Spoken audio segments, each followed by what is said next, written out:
its own. In books addressing and exploring the taboo, forbidden, challenging, and darker aspects of witchcraft and magic, there is so much that can be taught incorrectly and irresponsibly, and that can cause real danger and harm.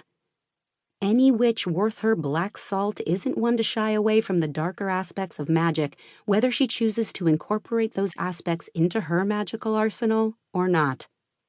A choice that only she can make for herself.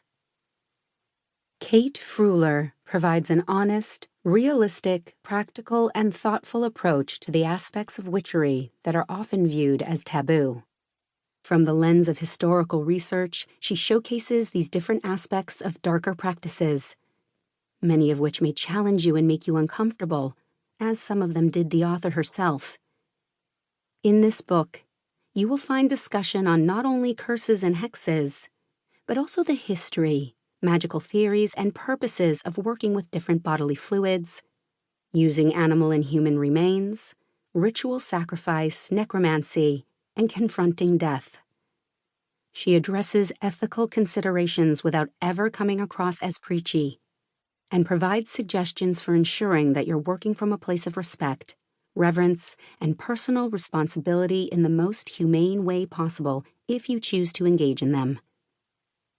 What strikes me the most about Of Blood and Bones is that Freuler, unlike many others who have written about these topics before, writes from a place of inner balance and empathy.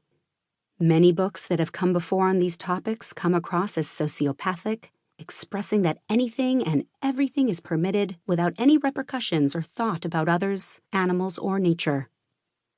This doesn't mean that there's necessarily a threefold law, but that for every type of magical act, there is a coin to be paid, and often that coin is the manifestation and unfolding of one's curse itself.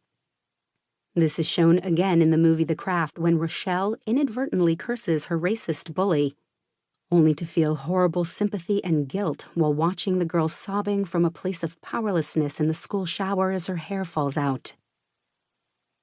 Sometimes the coin is paid in other ways throughout the spellcaster's life.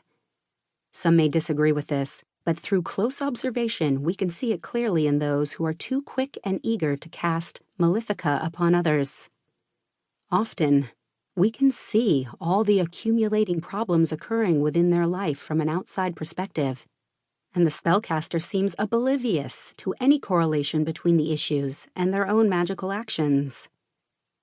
This is where the notion of justified workings versus unjustified workings comes into play, and it can often be hard to discern when malefica is justified in terms of self-defense. Yet, Freuler explains that there are places and times for darker magic, and helps guide the reader to act from a place of personal accountability and discernment. She uses the metaphor and energy of the moon itself, eternally waxing and waning, to explore how the darker aspects of magic are absolutely real, and as such should be treated with the same amount of education, precaution, self-discipline, and self-control as any other weapon of defense or offense. She understands that one shouldn't be stuck wandering in the darkness endlessly. The dark moon eventually gives way to the new moon, which again begins its wax toward full moon. This is also evident in the way Freuler addresses the topic of the shadow, a concept and term coined by the alchemist, psychologist, and metaphysical pioneer Carl Jung. Jung proposed that the goal of working with the shadow was to bring those darker aspects back into the light of conscious awareness, so that we were not ruled by our darker impulses and desires, but rather integrated them into a holistic balance of self-identity. This is impossible without exploring and understanding the darker nature of ourselves. The shadow has become a popular topic in witchcraft communities recently, but is sometimes taught incorrectly as an excuse for bad behavior and a refusal of self-growth, serving as somewhat of a permission slip to wallow in one's darkness. Freuler, like Jung before her, explores the concept of the shadow as an integral part of self-discovery, healing, and self-growth. Magic is a part of who we are as witches, so it's important to explore the darker sides of magic in safe manners, under the guidance of another who is more experienced in these fields.